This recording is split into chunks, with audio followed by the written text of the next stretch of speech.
Hola mis amores, welcome back to my channel. If you're new here, my name is Alicia. Today we're going to be talking about my most recent reads and the books that I plan to read for the rest of the summer, tentatively. And I say that because I am an extreme mood reader, so I may or may not get to them. So without any further ado, let's get right into the video. So I realized that I haven't done a wrap-up in quite a long time. I think the last wrap-up that I did was definitely in April, and I've read quite a couple of books since then, so I won't talk about all of them. I'll just talk about my most recent ones. But I did realize that over the past few weeks I've been reading a lot of books from Libby, so I'll do a Libby book wrap-up later on where I'll talk about the rest of the books that I've been reading. So why don't I start off by talking about with what I'm currently reading and haven't finished. So I am actually about 80 to 90% done with It by Stephen King. I started it, I want to say 2 or 3 weeks ago. I'm buddy reading it with Savannah from Riveting Reads, and neither of us have finished it yet, but we are slowly and surely making our way through it. Like I said, I'm about 85% in or something like that. I can't wait to finish it. Yeah, I mean, I really like it so far. I am a big fan of the way that Stephen King sort of builds his world and makes everything feel so real. The town where all of this stuff is happening in just feels so real, like it can be an actual place in history, but it's based off of somewhere else in the United States. His characters are always nuanced and extremely fleshed out. One can argue that they might be too nuanced and too fleshed out because we get chapters on chapters on chapters for each of these characters, but you really get to know them intimately, and after a while you really get to know their motivations and who they are as people. It was a little bit slow to get started. I think the first 100 to maybe 200 pages I just wanted to flip through, and I was a little bit annoyed with Stephen King because he writes so much and goes on so many tangents.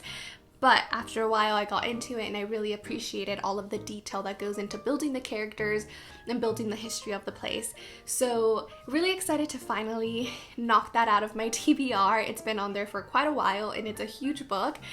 So yeah, that's what I'm currently reading. I also just recently started my reread of Dune. I did mention way back when I first read Dune that I was planning on continuing on with the series. By now it's been, I think, a full year since I've read it, so I am picking it back up just to remember a little bit of the minutia here and there before I move on to Dune Messiah.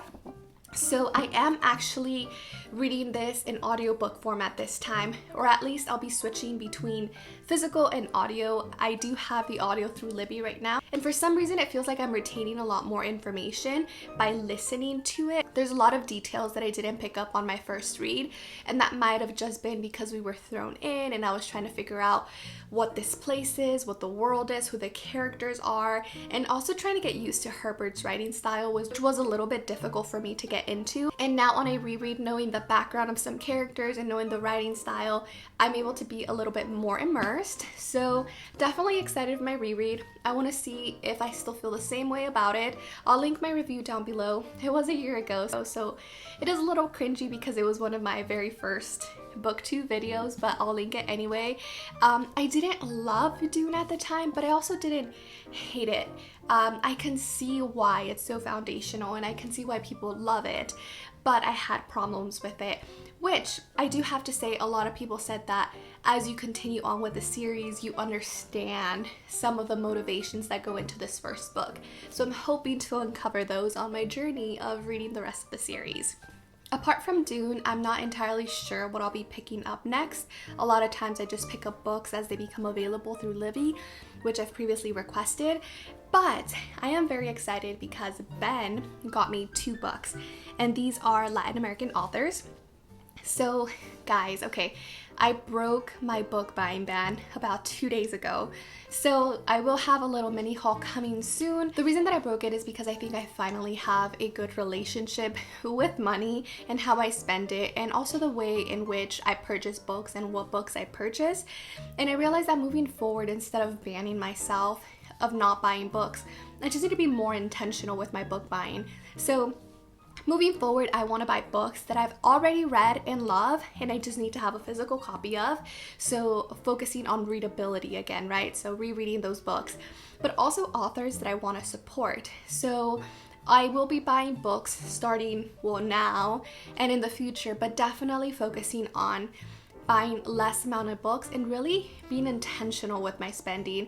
I realized that if there is a new genre that I want to explore or a new author I want to try out, I could always go to the library, check them out, see if I like their work, and the same with genres, right? And then buy the books if I really do love them. So that's sort of my intention moving forward. Except with my last buy, I did order a set, and it was from this publisher. So they're called CharcoPress, and I believe they're located in Edinburgh. So I think that's Scotland or Ireland. No, Scotland. I think it's Scotland.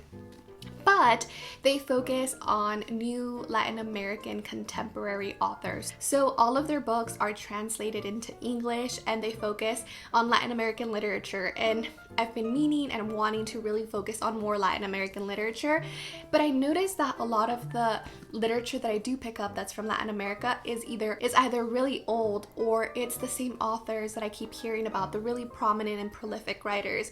But I also want to get to know new voices in Latin America, and so this publishing company focuses on new and upcoming Latin American authors.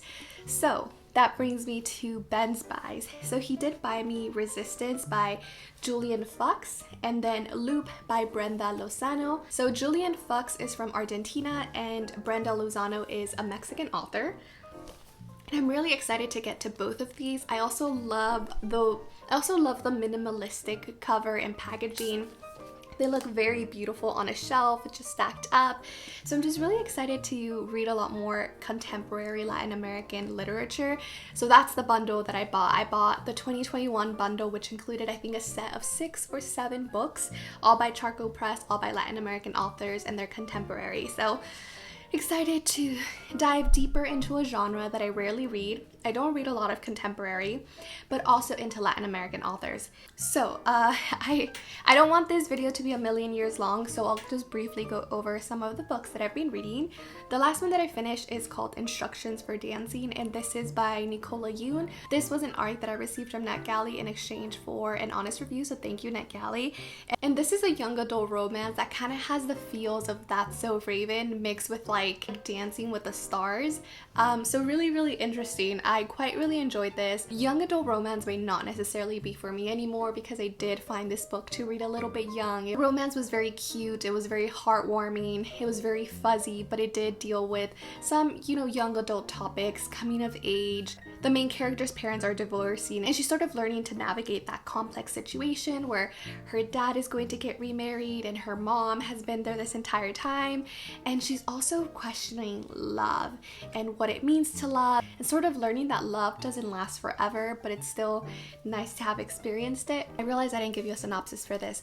And so in this story, we follow our main character, Evie, and after she catches her dad cheating on her mom, she becomes disillusioned with love, and she's very resentful towards her dad. And so Evie, as a big romance reader, decides that love isn't for her anymore, and so she wants to get rid of all of her romance novels. So she packs them all up and she's heading down to her library to go ahead and donate them. But it's Sunday and her library's closed, so she runs into a small little library where this strange woman comes up to her out of nowhere and starts asking her about why she's donating books. So Evie ends up leaving the books there, and this woman insists that Evie take a book since she's leaving a book. And so the book that she takes is called Instructions for Dancing.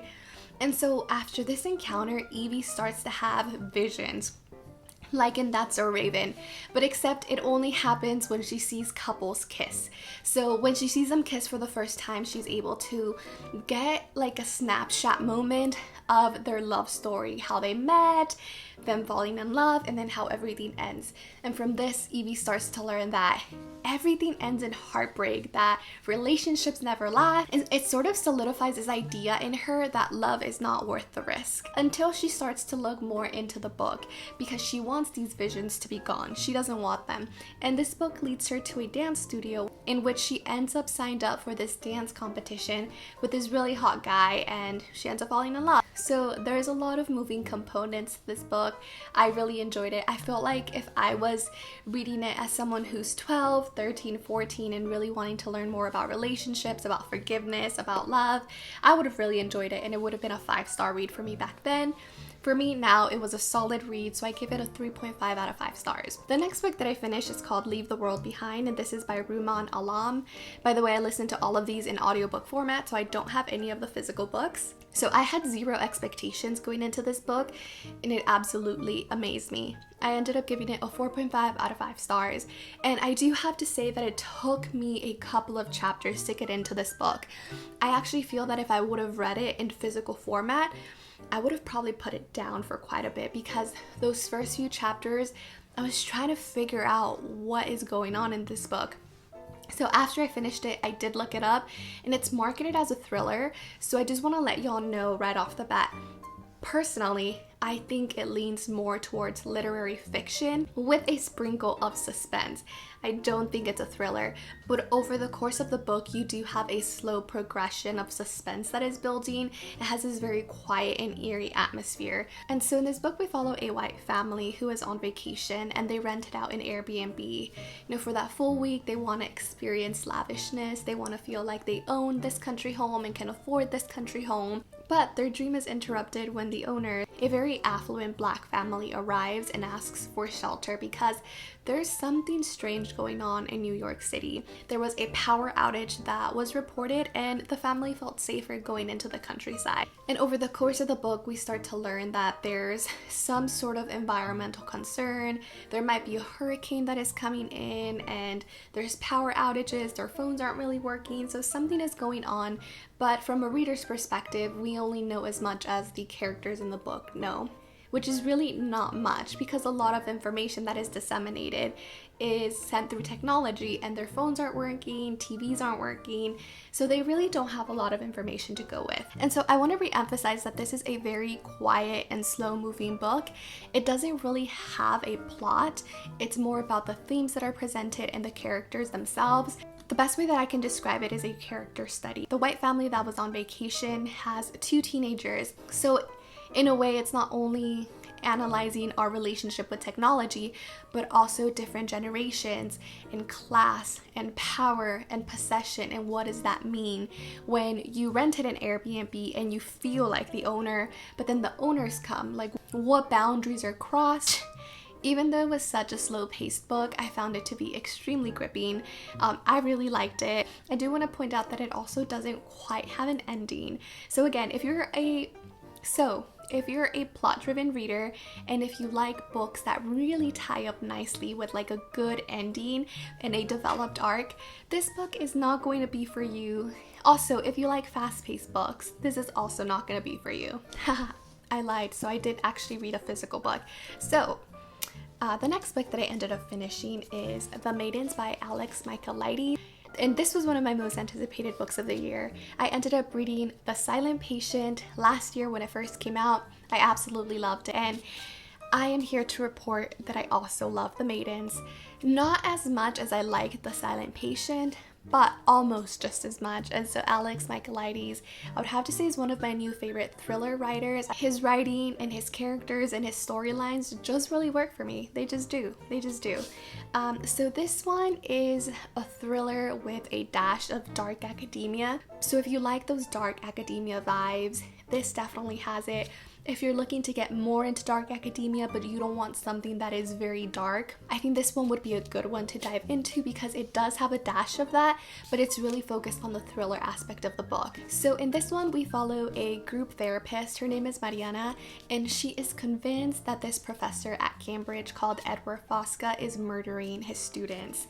Mariana's niece Zoe goes to Cambridge, and she ends up calling Mariana and letting her know that her roommate was acting strange. The next day, she ended up being murdered. Now, Zoe's roommate was part of the Maidens, which is a very elite, tight-knit group on campus who are all in Professor Edward's class, and he just happens to teach Greek tragedies, and these murders end up being quite tragic.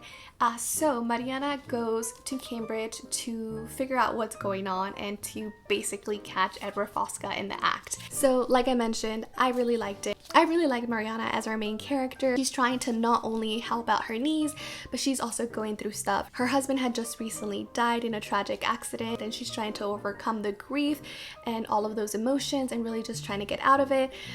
And so she tries to take on this mystery and try to solve this crime. There's also a crossover between this book and The Silent Patient. We have an appearance of one of the characters of that book, which I loved. It was fantastic. So yes, The Maidens. I really liked it. The next book that I recently finished is A Silent Fury, The El Bordo Mindfire, and this is by Yuri Herrera. And this is a true crime translated work, and it focuses on El Bordo Mindfire, which happened in the 1920s in Mexico, where approximately 87 people lost their lives when management made a decision to close the mine doors when the fire broke out, and they did it under the justification that there was only 10 people left in the mine and they were already dead.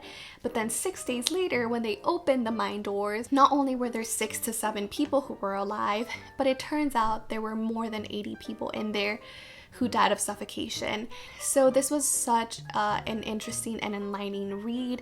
The approach to it is very clinical. We do get a lot of the facts, even though there aren't a lot of records from the time in that area. Some of it was taken from newspaper clips. He also takes some of the testimonies of some of the families of the workers that died there and some of the ones who survived. Very short. I believe it was about 190 pages. Like I mentioned, very clinical and factual, but very interesting read. And I always like to learn about events in history that are often erased or minimized, and this is one of them. So a really, really good read for me, and I really enjoyed it. The last book that I ended up reading very recently is The Turn of the Key by Ruth Ware. This is my first Ruth Ware book, and wow, okay, I didn't know what to expect with this book because I've heard people love it, and then I've heard people just really hate it.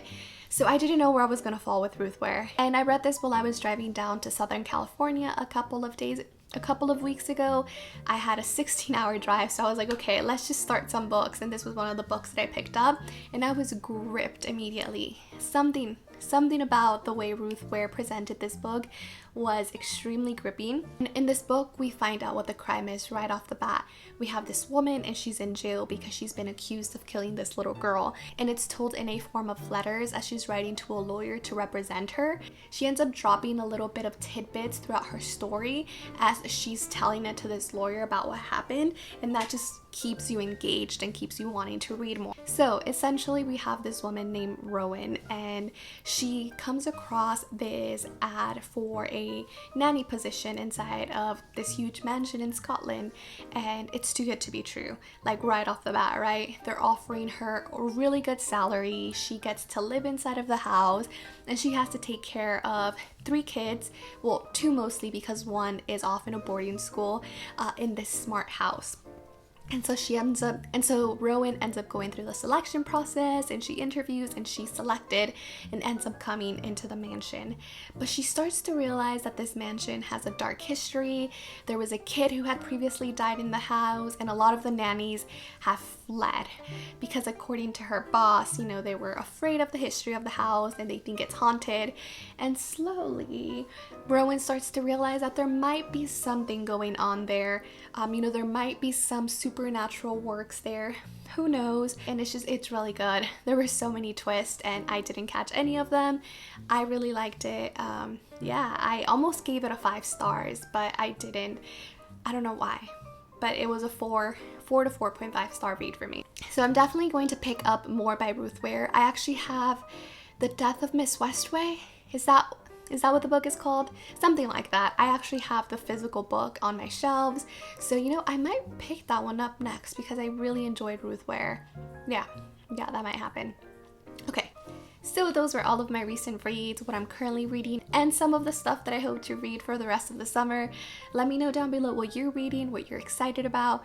What's the best book that you've read so far? Please let me know, especially if you like the books that I mentioned, because I want to pick them up. If you've made it this far, leave an emoji down below with pink in it. It doesn't matter what it is, it just has to have some pink. Don't forget to like and subscribe. That is the best way that you can support me, and I will see you on the next one.